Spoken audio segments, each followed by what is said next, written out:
Good evening, everyone. Thank you for joining us this evening for another leadership development webinar. Tonight's topic is how can my PTA engage in diversity, equity, and inclusion?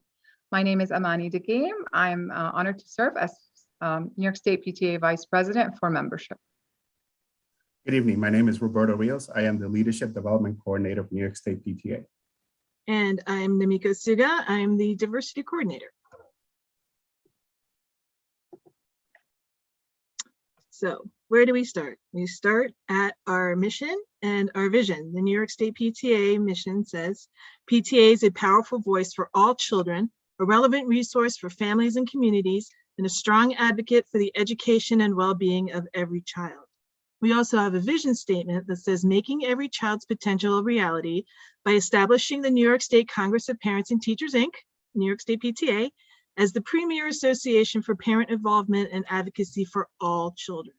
So you see, all children, every child, we bolded that on purpose because to do this work is to be versed in DEI, right? For how do you always have to have the mission and vision in the back of your mind when you're doing PTA work. And that's when you have, when you do the work for all children and every child. So how do you do it? So how is our purpose? How can PTA fulfill its mission and our vision that we represent and support every child? Well, we have to actively recruit diverse membership, right? Assuring PTA membership and leadership reflect the diversity of our school and community is significant in shaping PTA's valuable impact on children and families. But this is just the first step. You can't just recruit a diverse membership and call it a day and that's it. This is not the goal. This is definitely not the end goal.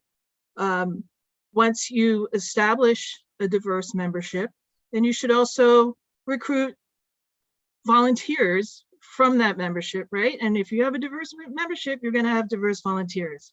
And then hopefully you start identifying and recruiting and training them to become diverse leaders. So you might say, well, my PTA isn't really all that diverse, but really, what is diversity? So it says diversity is a range of human differences, including but not limited to race, ethnicity, gender identity, sexual orientation, age, social class, physical ability or attributes, religious or ethical value systems, national origin, and political beliefs, right? So diversity is not what you can see. It's not just what you can see. It's not your skin color. It's not your ethnicity. It's not your clothing. It's not your eye shape, but it's the diversity is everything, right? It's our differences. And diversity isn't a bad thing. Our differences isn't a bad thing. It's what makes us unique. It's what makes us human. And it's also our learning styles, our experiences, the way we look at problems, how we solve problems, all this is the range of diversity. Now with diversity comes equity. The equity is the fair and impartial treatment, access, opportunity, and advancement for all individuals, taking into account systemic inequalities and outcome disparities within society. Now, as you can see from the graphic, we have equality, where everyone is treated the same. And then we have equity, where everyone is given diverse opportunities. So the outcome is the same, right? Equality and equity is not the same, clearly, right? I was thinking of like Chromebooks. Everybody got Chromebooks, or everybody in my district got Chromebooks, especially because of the lockdown and COVID, and everyone went online. And equality is giving everybody Chromebooks, right? That's great. But equity is making sure that they have the broadband and the Wi-Fi that allow them to access online classes, and they have access to the things that everyone else has too. Some people's broadband could be throttled. Some people may not have broadband. Some people may not have Wi-Fi even in their homes. Some people may live in rural areas where there is no broadband or Fios or anything. So, you know, digital equity will come up as an advocacy topic, but equity is not treating everyone the same, but we have to account for systemic inequalities. So now that we work on inclusion as well,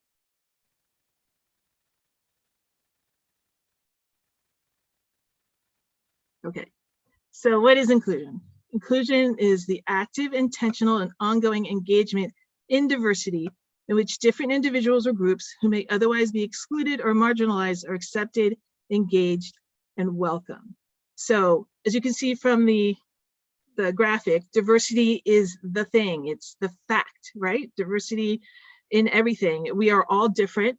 That doesn't mean anything bad. Everybody is unique and different in their own way, right? No two people are alike. And everybody has differences and our experiences aren't the same. And then when you come to equity, it's fair treatment, access, opportunity, and advancement for all people. One's identity cannot predict the outcome, but inclusion is the active engagement. It's the act of bringing diverse people together. The variety of people have power, a voice, and decision-making authority. But it's not just about including them and you're done, right? It's not just about bringing diverse membership together and you think your work is done.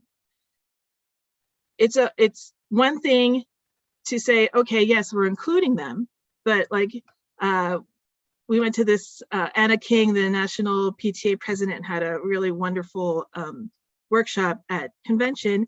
And she said, you know, you're including people, but are you making them feel included? You know, what are you doing to make sure that people feel included?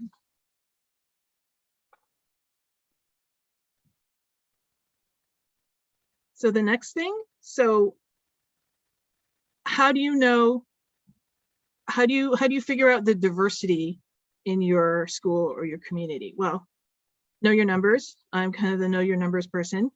And you can go to that website, data.nisa.gov, and it's called the Basic Educational Data System, or BEDS for short. Now, the numbers that you'll see on this website, it's a great website. You can do it by district, you can do it by your individual school, and it gives you a breakdown, right? As you can see from the slide, it tells you how many, right there from the very beginning, how many public school teachers are there. There's a breakdown by gender. Unfortunately, that gender is binary, so you know things are a work in process, and things can always be improved. There's always a breakdown in ethnicity. There are foster children, homeless or unhoused children, free and reduced lunch numbers. And these numbers are reported the first Wednesday in October for the previous year, right? So it's not the current year, so you're not going to get who's in your school right now, but it'll give you a really nice overview of what your district or what your school looks like. Now, of course, people are not numbers.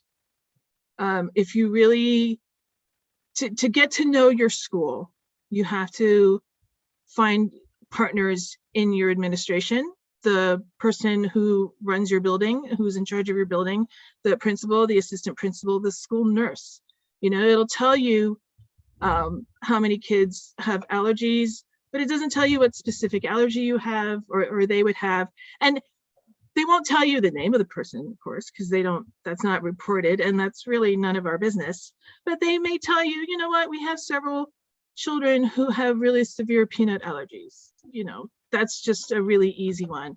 But in one of my schools, I had one child with a really severe strawberry allergy.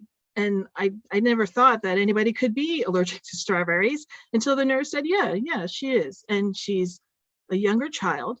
And would it cost us anything to make sure that we don't offer anything that has strawberries in it to make her feel left out? You know, why not offer something like if you're having like a smoothie day, you know, does it have to have strawberries in it? Why not you find a fruit that everyone can eat? And also, you know, especially if we're doing something council-wide with a bunch of different schools in your district, certainly ask your superintendent or whoever the deputy superintendent is in charge of your students, right? Because equity isn't just about education or advocacy. There's equity in fun as well. And when you exclude children from having fun, you know, why do that to them? And make sure that you have equitable, Rob's going to talk about that later, but make sure your events are equitable and everyone can have a good time.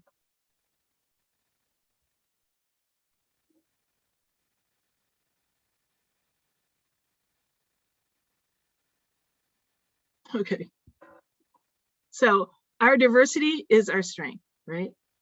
And our diversity, when we consider diversity, we are realizing that it's reflective of our student body and our school community and our community of our town. We have diverse ideas coming together, different backgrounds, certainly different experiences, and diverse leadership styles, right? And different perspectives. We need different perspectives because that just makes us stronger. And we definitely have to make sure that we represent all children. And it's, again, like it goes beyond race, it goes beyond skin color, it goes beyond eye shape. It's the differences that we can't see that you also have to consider, because who are we reaching? You always have to consider not only who are we reaching, but who are we missing?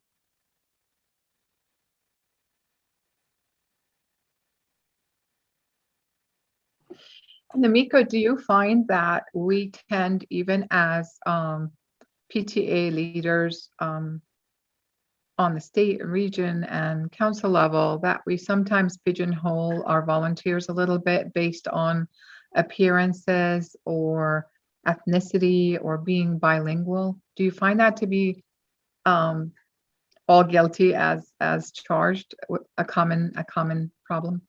Yes, we were talking about that when we were discussing, you know, this webinar, this workshop, and I realized I was thinking about myself as well. When we're tapping people to do things, like if you look at me, I am clearly, hopefully clearly Asian. But if you ask me, you know, and by my name, I hope that you can see that I'm Japanese. But if you ask me to translate something or interpret something, I can't. I wouldn't be able to do it. And let's say, you know, you're at the school and you hear someone speaking, you think it's Chinese. And so you think, oh, great, you know, she'll be great at interpreting or she'll be great at translating.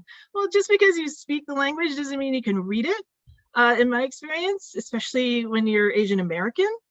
And maybe, you know, she's a great graphic designer, or maybe, you know, or she might have a child with an IEP. So she's a real expert in navigating that space with 504s and IEPs and talking to, you know, counselors and that area, right? So you can't just, that's very superficial. And yeah, that's great if you have people that speak different languages and you say, well, they're diverse in that way, but you know, you can't, again, like I say, who are we reaching and who are we missing?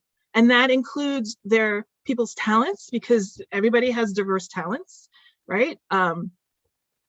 I used to sing, nobody knows that.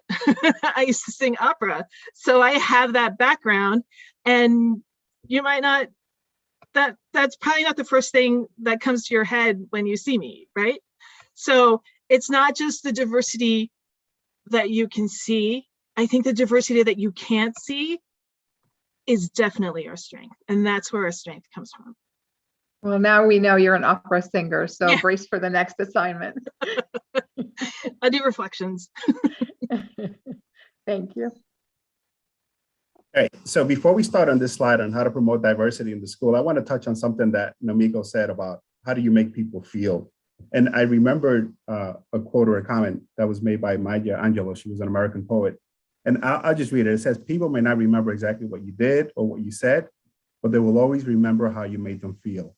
And again, it's such a powerful statement because feeling plus communications and interactions is what makes people react. So we have to make sure that we are inclusive and we make people feel comfortable and welcomed in our meetings and our sessions and our events as well. So thank God we're not alone. So hopefully, when we start talking about how to promote diversity in your schools, the New York State Board of Regents launched an initiative as of April of this year to advance diversity, equity, and inclusion across all the schools in New York State. So based on the board release, they released a policy statement. They also released a draft framework and a call to action. And again, all the schools in New York State are to develop policies to advance diversity, equity, inclusion as a priority. So again, just be conscious. You're not alone in this quest. Always reach out, maybe ask who your school diversity officer is or the district so that you can get more in tune. Also, it is important as PTAs and volunteers to become familiar with these documents and policies, right? PTA, again, it's an advocacy association, and that's what we do. So we have to make sure that we advocate for DEI along all our schools.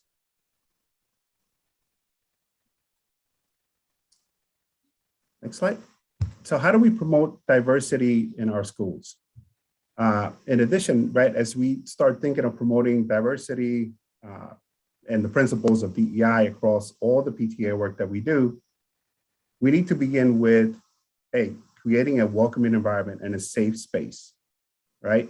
We just like we say schools are a safe space for students, we need to make sure that within our PTA meetings and events that we create a safe space for meetings to be held, for people to feel welcome from the different backgrounds. PTA is also needs to be a resource, right? That's what we're here for. We're here to help and to support. We need to make sure that our meetings are resourceful in addressing benefits and topics that address the children, right? People want to come to your meetings to get information or to advocate or because they have concerns and they have issues. So we make sure that we have, substantial conversations and engaging the members that attend your meetings, and so that we can develop outcomes for the meetings. We have to make sure that we seek those who are underrepresented through targeted outreach. So make sure that we go out to some of our communities and community organizations, whether it's, the Hispanic Heritage activities, for the month, or, religious groups, so that we can be inclusive and make sure, remember, our school community is composed of many different cultures, religions, and individuals within our student body and across our community. So we have to make sure that we go and do a little bit of effort and research and identify groups that we can welcome into our association and into our meetings. Establish a DEI committee. It seems pretty simple, but we have many committees. So we have the fundraising committee, right? We have the awards committee. So do we have a DEI committee within our school?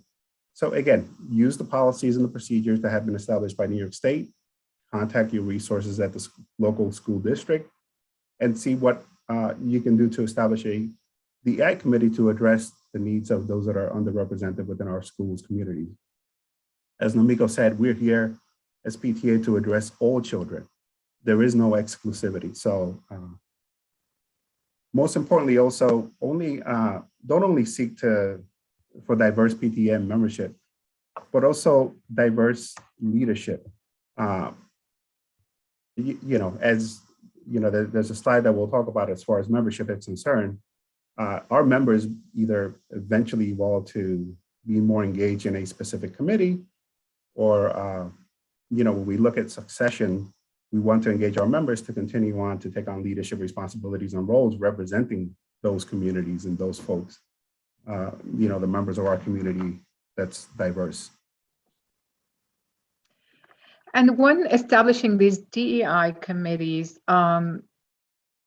a lot of units are asking us or reaching out, what is the purpose of the committee? Where do you start? And how do we go about establishing a committee? And I believe we've discussed that you gotta, first of all, have the unit as a whole establish some concrete tasks and goals for the committee to seek, and not just, here, we have a DI committee, the job is done, right? Correct. And then as part of the toolkit, I know there's a template out there, but just like any committee and any work of any committee, right, at the state level, we usually start with a plan of work and we define what the plan of work and the activities are. The same thing with advocacy, right? We always start with a target advocacy, whether it's funding, education, or some inequities that we need to address within the schools. And the same thing with a DEI committee, right? Do your targets.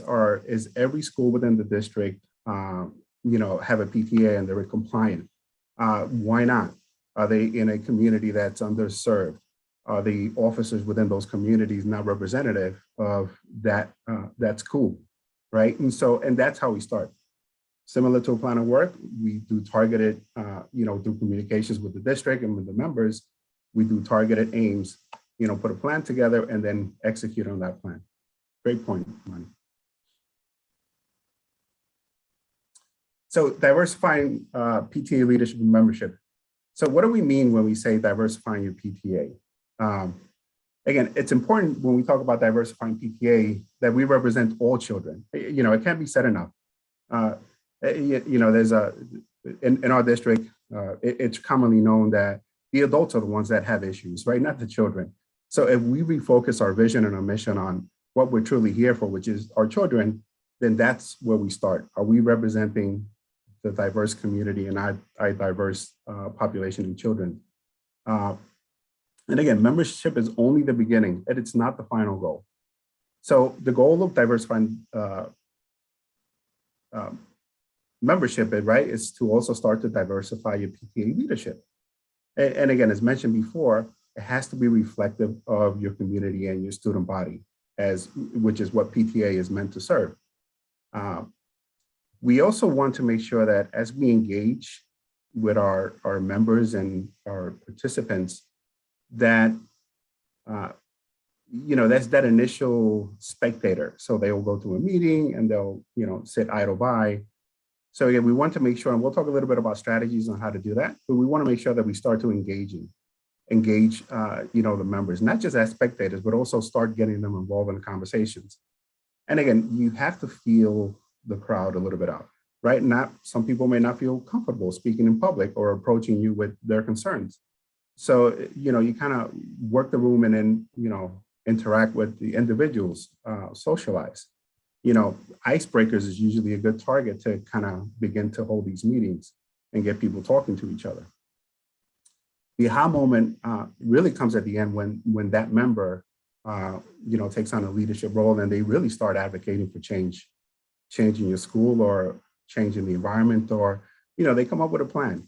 I remember from my PTA years, the reason I got involved, and I'm sure as many of you within PTA, is you identified something, some inequity within the school, whether it was funding or whether it was, IEPs or, special ed or things and services that you didn't see, or sports or arts or music, and you wanted to take action and get involved. And a lot of these folks, again, that's why the meeting has to be substantial to provide information as to what we're doing and what we're targeting, but also as we include the diverse memberships, really try to assess what some of those needs are that we're overlooking, as an association. Roadblocks. So again, this is, it's always a challenge. And you give me a reason and somebody will come up with 10 different excuses of why not to do something. So again, roadblocks are part of our life that, but we have to make sure. And one of the things we were discussing is we have to make a conscious effort to identify some of these roadblocks. Some of these will be very subtle, but we won't realize them. Language. So like Namika was saying, everybody assumes that just by looking at a person that they would understand multiple languages based on nationality and culture. So we have to kind of break those barriers down and make sure that we understand what those are. Cultural and religious differences. Again, I'm Spanish, and I was raised in the Bronx, so eye contact with either my parents or somebody in my neighborhood, it's not appropriate. So again, that's part of our culture. To be respectful, then you don't give eye contact directly to your parents, at least. And again, so understanding some of those different cultures and different backgrounds, and whether it's religious as well, will help you create a welcoming environment for your members.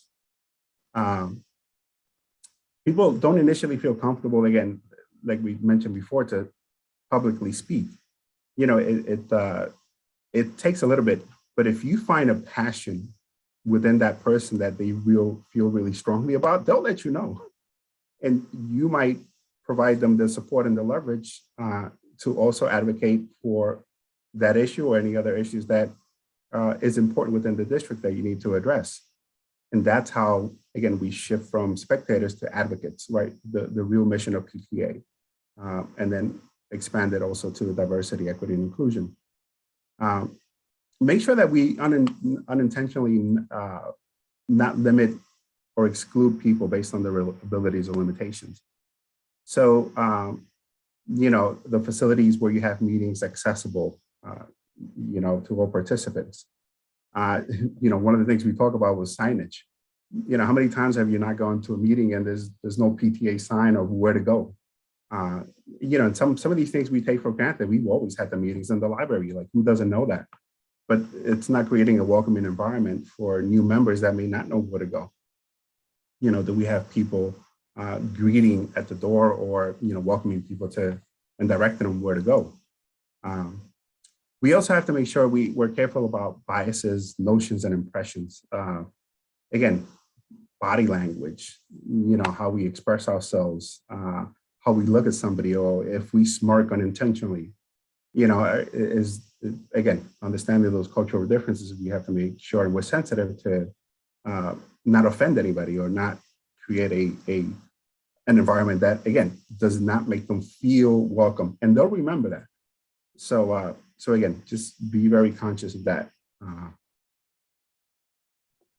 Rob, I find that we sometimes, when we begin this work, are limiting ourselves by assuming, well, I don't feel comfortable speaking publicly, like you said, or I'm not able to write a good, design a pretty looking flyer, or, I can't write a letter or an email to go out to everyone in the district or in the school. So we're shy, or we are limiting ourselves, inhibiting ourselves. But you're so right about, once you're passionate about something or you identify that person's passion, these limitations kind of drop down because they are so focused on the goal or the mission or the job on hand. And so that is always a good start to overcome our shyness. I don't think any of us had, anticipated that we would be giving a state level webinar one day. I don't think we ever planned to do so, but you end up passionate about the topic and growing as a leader. And that's your goal, is that you're going to develop people as leaders, starting with where they're most comfortable and what they're most passionate about, and progressing into becoming an advocate for all children and navigating different aspects of PTA work that maybe they didn't anticipate they were able to. That is so true. And again, the leadership roles, even in your local community, for the structure of the PTA and its officers, and even at the state level, and even this type of webinar, right, with DEI, and the tool and the toolkits that are provided, again, also lends that support that you're not alone. And especially when it comes to advocacy, right? There's a lot of templates. We do LegEd and just, again, tapping on the shoulder. The reason I also got involved in PTA is somebody just tapped me on the shoulder and say, hey, can you help? And so sometimes that also creates, again, a welcoming environment, like, hey, I could be included in something and I can make a difference. It's a great feeling. Just a quick short story. When they know that you're an advocate, and the superintendent will literally, during an intermission in the board, in the BOE board, will actually come down and have a conversation with you about some issue that he knows that you have pressing on your mind, for him to tell you, hey, you know, it's on my mind, and we're taking, you know, we're looking at it as well. So it's just creating those connections, which we talked about before about education stakeholders. But again, it's a good impression, and it gives that feeling, though. Again, it's always a challenge, but that we're doing the right thing. We're doing it for the right reasons. So. Wait, if I wanted to go back to the roadblocks, I just want to say that roadblocks aren't necessarily a bad thing, because everything that Rob talked about, all these differences, this is diversity. This is what makes us diverse humans, right? This is not anything, this is not an obstacle to overcome, but like any kind of roadblock on a street, you have to consider driving a little bit more carefully. So these are different considerations, because people are not roadblocks themselves. You know, people are not, this is So not more, anything. more accurately, areas to navigate, right? Areas to Yeah, you need to navigate and be absolutely. cognizant of. Very true. Right. And bank on, you know, getting people to their comfort level, to expressing their culture and their differences proudly, and not feel that they're obligated to hide them Right. in order to belong to the big organization. Not at all. Mhm. As your slide previously says, that's our strength as PTA, is these differences. Right. Okay. So I have two more slides, and we'll quickly go through these so we have some time for the additional slides. How to hold an inclusive PTA meeting. Scheduling. Again, take a look at your dates and your times. Some people work in the morning, some people work in the evenings and the afternoons. So try to make sure that you diversify your times and your schedules to maximize attendance. If you have the opportunity, then provide them in different languages, right? The same meeting, and then that way you can reach more of the community. And then it might take a little while, but then try to, you know, play around with the dates and times and make sure that you're trying to figure out the schedule that best works for everybody, or at least that you're reaching most of the folks intended. Location, again, make sure that it's an easy space, it's easily marked, accessible to all attendees, that they're able to get there. Prompt arrival, prompt start. Typically there is an agenda, right? We want to make sure that at the end, you know, there is time for a Q&A and the sessions and open discussions, have an attendance sheet, and if needed, also make sure you might want an interpreter or have somebody there that can also assist, you know, in the meetings. Announcements, right? So this is important. So depending on your base community, whether you do a Connect Ed or a mailing, or you know, make sure that you send it out in multiple languages, that people are aware that there is a meeting. You know, so that'll definitely be helpful to make sure that we reach the most amount of the targeted audience. Include a reminder for the day as well. You know, how many times do we get a meeting, and then if it, you know, I love it. If it doesn't come up to the top of my email for that day, I may miss it. So again, just make sure that we send the reminders, use Facebook, use social media. You know, everybody's plugged into some of these social platforms to make sure that it is available. Class parents as well as another one. So again, publicize the event, bulletin boards, or put it on community locations, supermarkets, you know, religious places of worship as well, so that they're aware. And then also one last thing is with the space setup. You know, you may not have round tables, so there's no assumption of structure, right? You may want to have your board members sit in different tables throughout to make sure that everybody feels inclusive as well. So take a look at that. You know, when you set up the room, set up the arrangement. If you're having a hybrid meeting, make sure that microphones are set up so that the people that are, you know, how frustrating is not that I can't hear what he said. And so to make sure that we can reach out and communicate appropriately with everybody. And the last one is, again, how to, you know, take a look at the overall environment. Again, leaders need to be open-minded, presentable, approachable. Again, make people feel comfortable. That can't be said enough. And also, we have to be respectful as leaders. So, right, we have to respect people's opinions. We have to treat people with respect. And so there's, you know, and who hasn't experienced, you know, extremely frustrated parent in a meeting, and they really need to get this off their chest. sure that you work on that and manage it appropriately. With solutions, talk to the parent, or do a side note, make sure you address his concern or you take down his concern, and then you're addressing it. That person can become an advocate for that particular issue as well. Make sure we support it or just get the answers. A lot of the times it's just poor communication, and that's why parents get frustrated. There's just not enough information or accurate information coming out. So again, that's why we're there as leaders, that, not only to hold meetings, but also to try to address and create an environment that's welcome. Food and beverages, be very conscious of food allergies, kosher foods. Also, if you're holding events on holidays, that they fall on specific holidays, we want to make sure that we're very conscious of that. And then on the handouts and materials, again, make sure that it can be translated. Maybe use the school resources to talk about the different languages that it can be published in.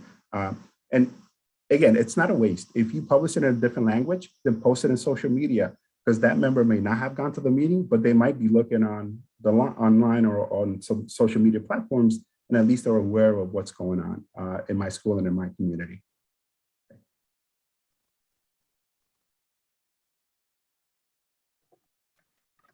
Thank you, Rob and Namiko, for these great insights on how to bring this DEI essential work into our PTA units. And as we mentioned, this work completely aligns with PTA's mission and vision, as well as our guidelines of serving every child and all children. So we want to bring DEI work not just as DEI work per se, but into all areas of our PTA work. For example, most of our PTA units bring arts and literacy in education programs to the schools. For example, a very popular program is Reflections, which is an arts and education program supported by National PTA, where children are able to express their artistic creativity and express themselves through a venue or an artistic expression. And there are many different categories to participate in that are age appropriate. Obviously, the themes are proposed by students and by children across the state and across the nation. So New York has had recently some winners that have been able to influence the theme for that year's Reflections program.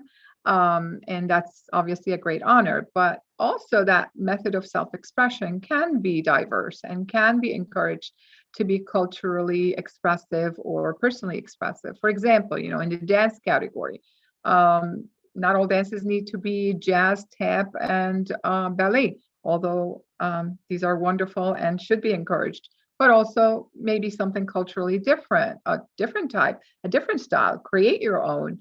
So there should be, the sky's the limit for that creative sense and self-expression. And we should be encouraging children to express themselves in diverse ways.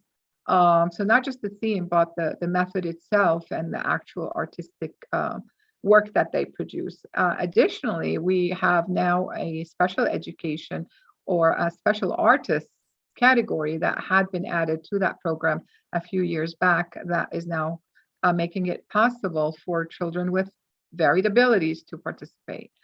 Another popular program is Pick a Reading Partner, or PARP, which is intended to encourage the love of reading by encouraging children to read along with an adult. Bring some diverse books to your school library, add more diverse themed books to the reading list. And your kickoff event, your closing event, the theme. Some of our units, pick a theme for the PARP program. These themes can be looked at and encouraged to be a little different, so they're not repetitive, and some new ideas. And again, by having new leadership come up with ideas, you're going to have ideas that are different from what has been done for the last 10 years.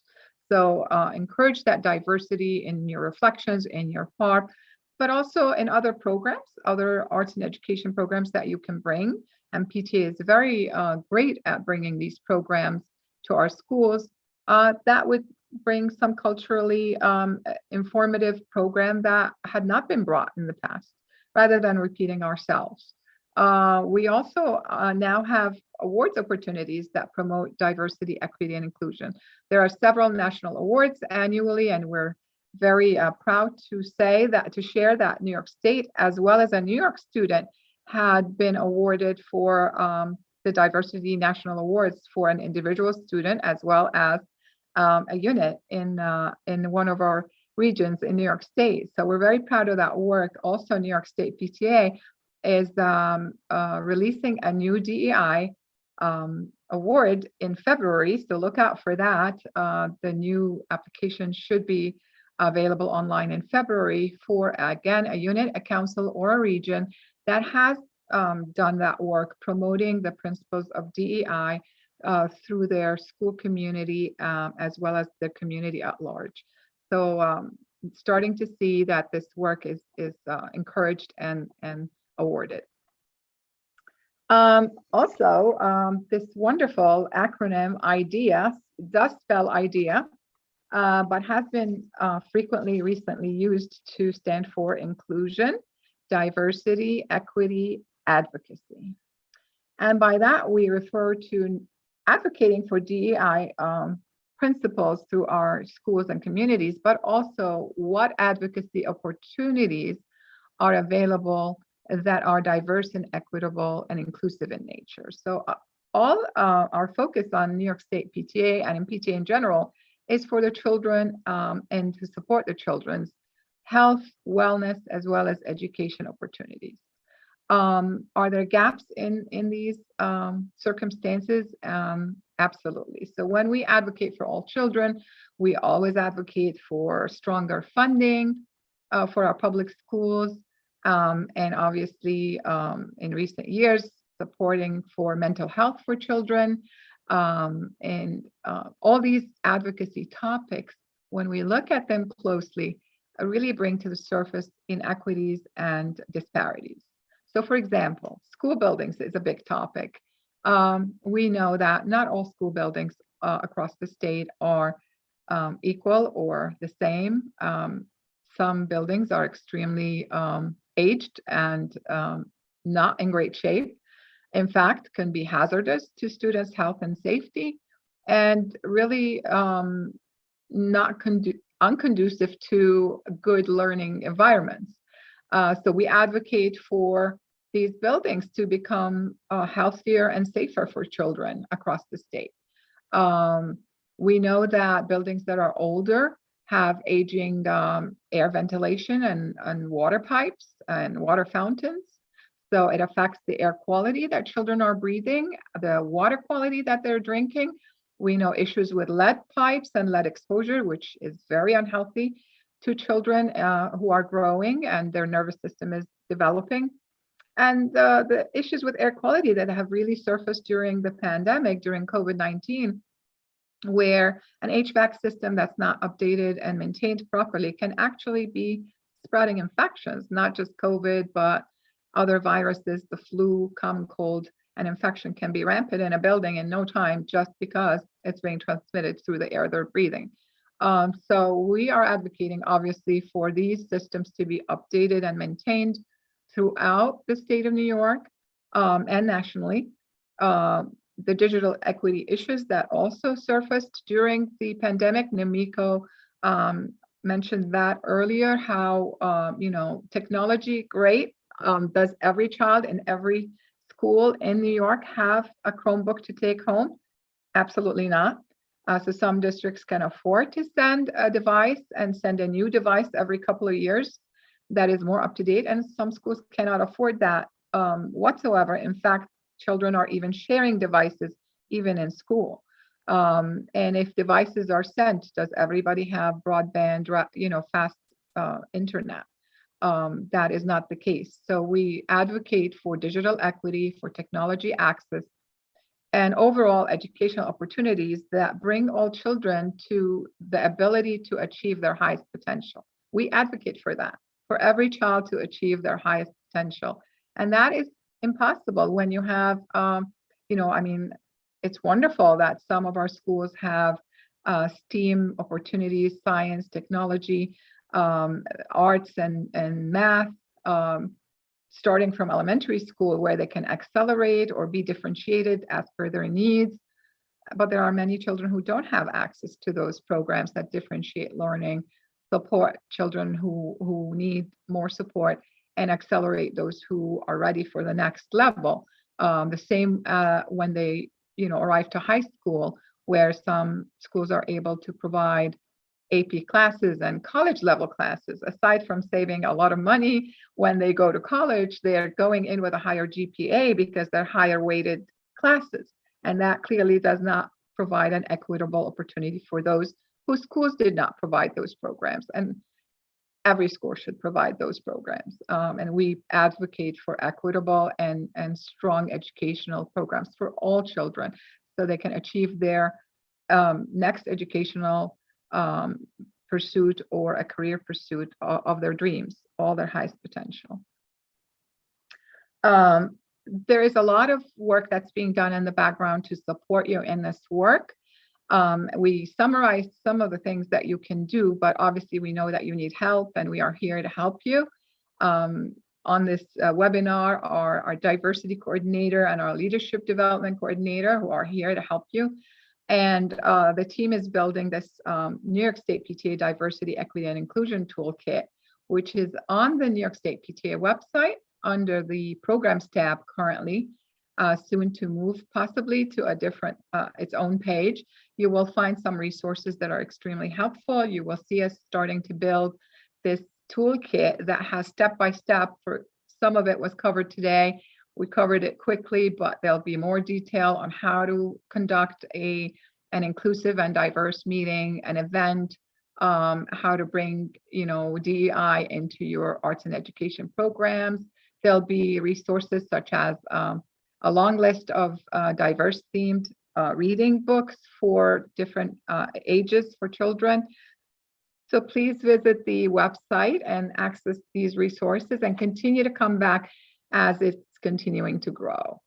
National PTA has an incredible section. You can just go on pta.org and just search in the search bar for diversity, and you'll see this huge collection of material that National has put together. A toolkit that's a PDF document that you can flip through with a lot of resources that you can use.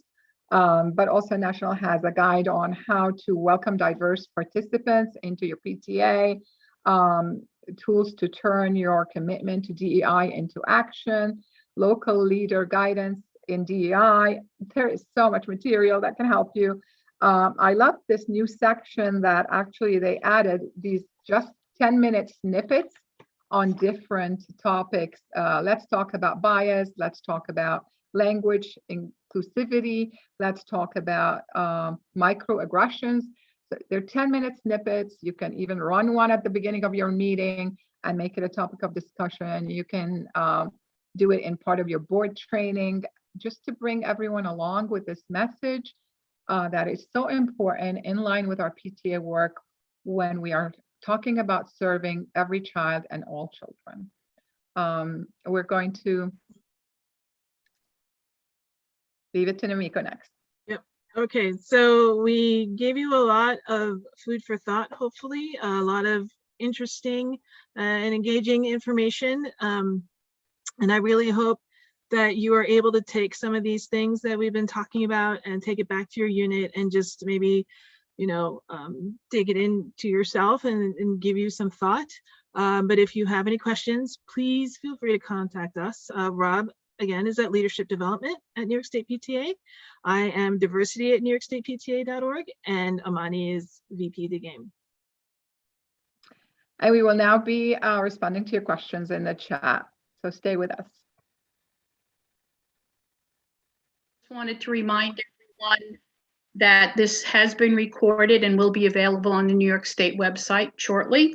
And all of the resources that have been referred to, many of the links to those are in the chat box, including the New York State Ed Department's statement and framework policy on DEI. So please feel free to check those out in the chat box.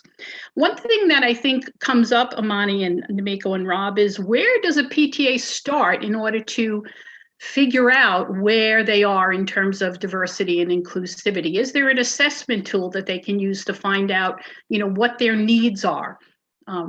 Is there something that can help them with that? Namiko, would you like to start at this? Sure. There is an assessment tool on the website. We are redoing the website, and it'll be there will be a more nuanced version, I'm hoping, in the toolkit. And I think National, if we can find the link to that, National also has a really great guidance. And I don't want to say assessment. I really don't want to say assessment, but it is like an assessment. You can kind of look and see, and it's kind of like know your numbers before you. I'll drop it in the chat for you. Okay, great. Thank you. So once we find out our numbers, what kinds of actions do you think a DEI committee should be involved in, and what oversight should officers provide for that committee? Can I take this too? Because I have a DEI committee. And I have a DEI committee within a PTA organization. And it's just like any other committee, you should have a plan of work. I believe the plan of work, you should consider very carefully what should be in your plan of work. Talk to, if you have a vice president that oversees it, maybe the president can take a look at it. The chairman, the chairperson of the DEI committee ultimately is responsible for creating the plan of work. But hopefully with the committee's help, you can come up with very clear objectives, a clear plan of where you want to take this committee in the future. If we're a PTA that wants to, begin this process, how can we connect with other PTAs to give us some advice, to give us some help, to give us some assistance, who have already done the work, who have already started this? For example, I know, Namiko, you talk about your district having, your school having a DEI committee. So how would another unit anywhere in the state be able to connect with other units that way to find out information? Should I take this again? Yes, please. Okay. Connecting with other units. Well, we have our shameless plug, our Facebook page, or Facebook group. It's a Facebook group. It's the Diversity, Equity, Inclusion Facebook group. We have quite a few people on there now, quite a few members. We also have our New York State leaders as well, where PTA people can connect and exchange all sorts of ideas. It's not just DEI, but we definitely have a DEI group where we welcome, and it's designed to create conversation and dialogue. Okay, talking And about if I may add, Yeah, Jackie, also most of our regions in New York State PTA have now a diversity, equity, and inclusion committee. So also reaching out to the counterparts on the region level might be really helpful if you don't know where to start the work, and they will absolutely be able to offer some support. Okay, and your region directors' names are listed on the New York State website if you need to find them. Talking about a DEI committee can be vague and overwhelming. How can we make the work relatable to our members? And what can a plan of work include so that the members can feel they are able to accomplish the work? Should I take this again? Okay, well, baby steps, just like any other plan of work for any committee, especially if it's a brand new one. You're not going to start, a huge project, especially in a space like this where you might not know. It's kind of, we haven't had committees like this before, right? These are relatively new committees. So I'm sorry, how do we make sure the plan of work is doable? You might want to start off saying, well, our DEI committee is going to look at some of the events that we have already and look at it through a DEI lens, and maybe perhaps make recommendations like, let's not do the daddy-daughter dance this year. Let's call it something else. Muffins with mom, maybe that can be retitled too. You know what I'm saying? Like, make sure you're inclusive. And as long as you stick, like I said, to our mission and our vision statement, that everything we do is for all the children in New York State and every child in New York State. Once you have that established in your mind, that's what's going to drive the work. And a follow-up to that is there a sample plan of work that is available for us to use? Oh, good question. Maybe something we can add to the DEI toolkit. Yeah, but yeah, absolutely. Maybe I should put it In in the my plan. toolkit, actually, the Diversity, Equity, and Inclusion Committee has put in a lot of work just to prepare everyone. It's going to be released in a gradual process. And one of the articles, for example, like Robin D'Amico touched earlier today, how to hold an inclusive or inclusive PTA meeting or an inclusive PTA event. So you starting small baby steps, as we were thinking when putting together this toolkit, is to bring that thought process or the lens of DEI in everything you're already doing. How can we do it to be more, how can we conduct these things that we already do in PTA with a more DEI lens perspective? That does not require extra funding. It doesn't require changing your calendar. It doesn't require big steps. It's really a good place to start, is to reassess everything that we're doing and how to do it with a DEI lens so that's a good place to begin. Further on, next steps would be how do you bring a DEI theme or program into your PARP program that you're already doing, into your reflections program? What other culturally sensitive programs can you bring to your school this year and sponsor? How do you encourage not just cultural awareness, but appreciating and acknowledging and promoting our different cultures and the pride of our diversity? So to not just plug it in as a requirement, but to actually magnify it and be very proud and prominent about it. Every child should be proud of their heritage, their ancestry, their background. No child should be made to leave to feel any less, but to always be proud of who they are. And that's really the message at the end of anything we should do as PTA in general. So these don't require a lot of different changes. It's just really looking closely at what we're already doing. So this is both a comment and a question. As council president, I've had the privilege to lead in our district with a partnership with our SEPTA. I will say you need the support of your administrators and presidents in embracing new leadership and ideas. I would suggest you create a budget line for true inclusivity. For example, sensory supports, translators at PTA events and presentations.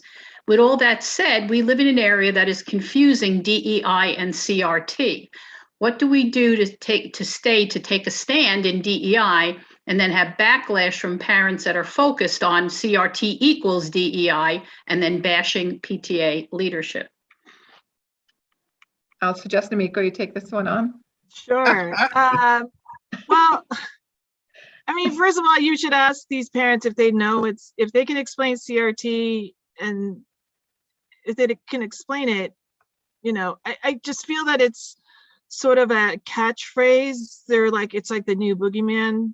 And it's like a college level course. It has nothing to do with K through 12 education. And again, DEI, diversity, equity, inclusion, is inherent in our mission and vision statements. Every child, it's in our motto, every child, one voice, right? We have to serve all children and every child.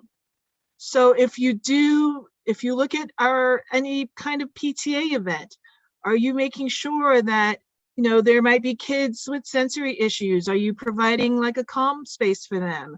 Are you bringing in foods that, do you have, are the food labels, like the ingredients, is it labeled, so parents and kids can see the foods that they might be eating? It's once you realize that we are serving all children in our community, then I don't understand what the argument is, really. And that's how you should say it. It's like, this is our mission statement, this is our vision statement, every child, one voice. We have to serve every child. And while it includes race and ethnicity and religion and all of these important aspects, it is not limited to those.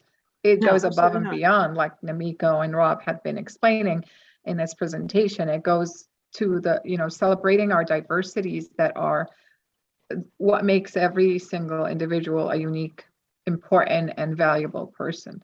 And Rob, I know you're looking to add something to this. It's so true, and I think so. To address the DEI CRT is also education, right? So it's making sure that we have the right forum to educate parents at what the differences truly are. And when we talk about diversity, yes, again, it's diversity in thought, diversity in leadership. How many times have we not said, "I don't like the way that person does things"? But again, it's a different style, so we have to be open-minded and accept, what those different leadership styles are, and be accepting of those differences as well. And it's very easy. Nomiko said it very well. You start with the numbers, and then you really get a sense of, is this school equal to this school, and why not? And so why is that? For example, in our district, we discovered that some of the schools, the membership was low because they just couldn't afford the base rate, plus the 4 plus the amount that the PTAs charge. So then that was an active action for our DEI committee to go out to those communities and see how they can help and bring in membership, or maybe sponsor memberships into those schools so that we're being inclusive. So again, there's many ways to just look from a lens and say, is that equitable, and really have that lens for DEI. And you'll start to, if you open your mind and start taking a look at everything through that lens, and again, we talked about this over and over with Namiko and Amani, that it's a different way of really seeing things. So yeah, that's a few ways. Do you have any advice on pursuing DEI work when there is resistance from administrators or influential parents and families? Am I taking that again? All right, you got it. I'll start it off. So PTA is an advocacy group. If there is a lot of resistance from parents, we have a policy and a framework to support DEI, then we need to really understand why is the resistance there, and what concepts of DEI are they really, interpreting as not wanting to be inclusive.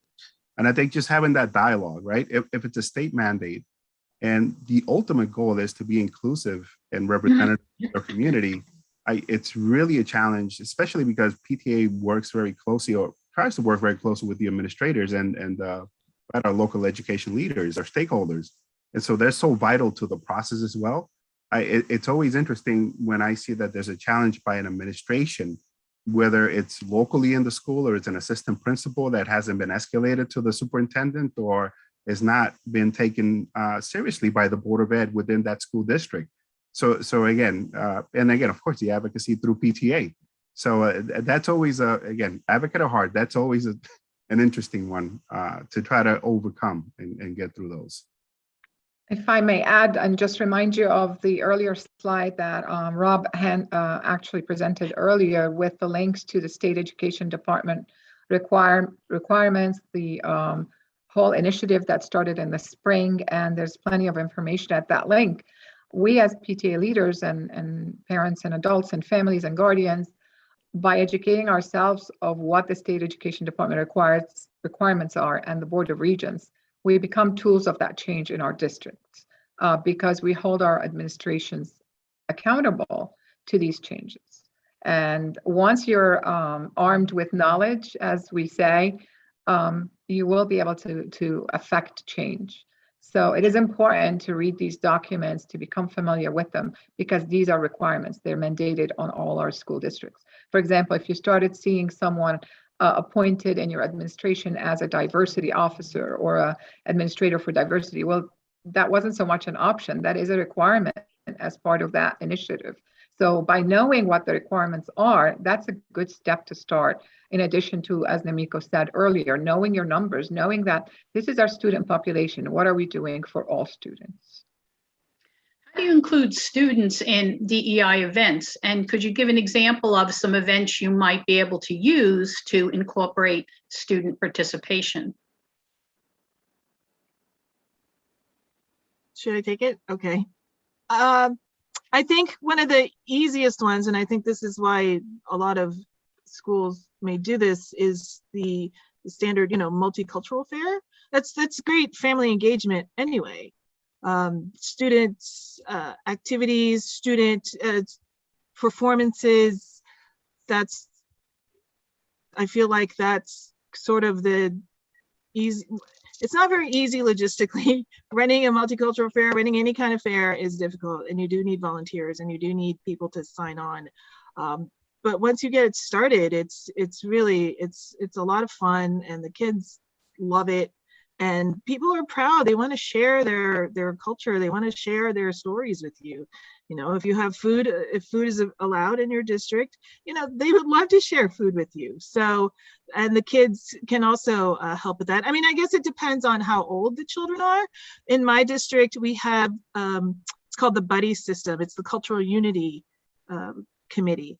And we had sort of chats or student-led chats, small group chats, where they talked about, and these are students who I believe are either first or second generation immigrants, and they talked about their struggles and what they faced when they came to this country, and learning a new language. And these are high school juniors, seniors, some sophomores, and it was really, really kind of touching. And it just, the struggles that people have to face are, and these are not all just like Asian, from one country or from one continent even.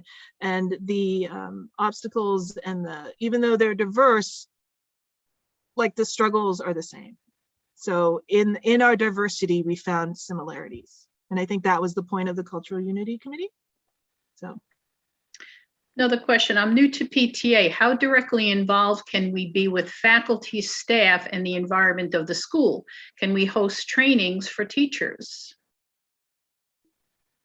Well, absolutely. If I might say, you want to understand the culture of your building first before planning events. Best place to start is a meeting with your principal and understanding what the principal will allow or not allow the staff to participate in, because frankly, that's where the buck stops, with the building principal. If you have the buy-in from your school administrator and the district administration, the sky's the limit. You'll see buildings where there's complete collaboration on every single event, and you'll see others where that may not be the case.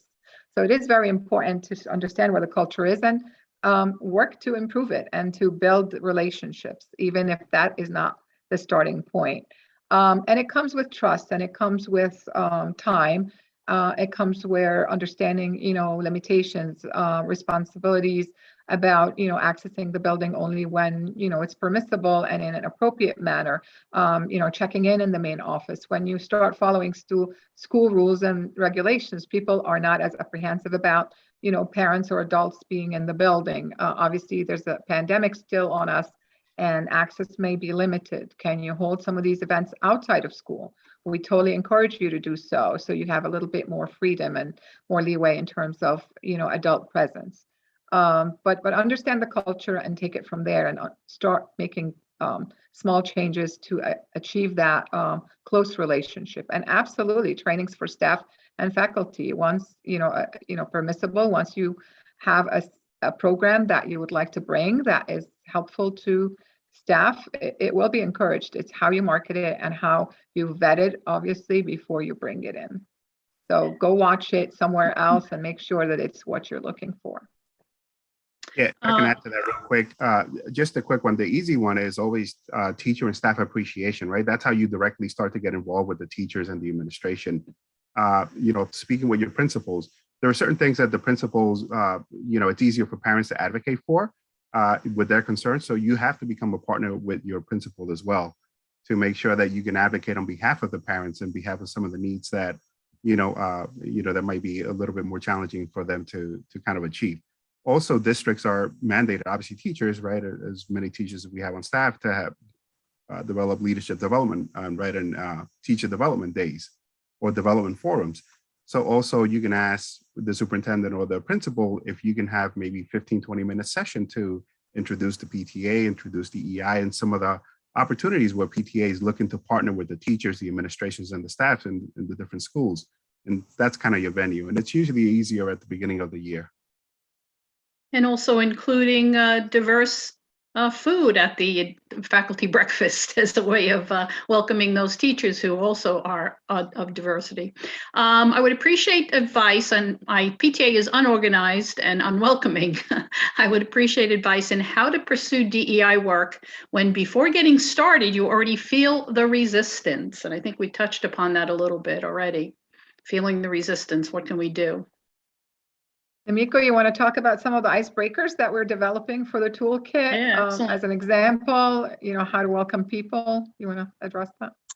Yeah, I'm just wondering if the resistance is from leadership or from if you're a leader and you're feeling resistance from the general membership. I think that makes a difference.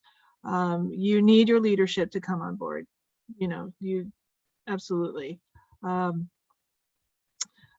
lot of times they'll say, I don't have time for this. Well, then step up and say, hey, I'll do it. You want me to be the chair of the DEI committee? I can do that, and then like Amani said, there are lots of icebreakers, lots of different kinds of, and it's not, they're very, gosh, I don't even want to say friendly, but they're not icebreakers that are designed to make anyone feel bad, make anyone feel guilty. This is just, again, everybody, diversity is everyone. If we look down the line of the participants tonight, it represents the diversity, right? Even going beyond the name, like all of our talents and our experiences and all of that, all of the unseen diversity is there. So I can't even stress how inherent diversity is in PTA and how important it is to just not just embrace it, but to seek it out, right? And to celebrate other people's diversity. You can have 50 people from the same country and they're all going to be different, right? So DEI committees are not formed to make anyone feel guilty or ashamed of themselves. That's not what diversity is. It's a celebration of our differences, and our differences are not a bad thing. It's like you said, it's a strength, right? The more differences we have, the more different opinions, the more different talents we have, we're just going to get better and better. So lead with baby steps, offer to chair it. That would be great. A lot of times people just don't have the time and don't have the inclination, and they don't know anything about it. So, step up. And kind of last question, two questions together. How do you suggest forming a committee so that it's not always the same PTA board members? Because you're always getting the answer from someone when you ask is that they would love to, but they are busy with their own life. What do you do then in getting people on board with this? They like the idea, but they can't find somebody to head the committee. Isn't that kind of a PTA problem in general? Yes. Absolutely. Right? For anything, any kind of committee that you want to start.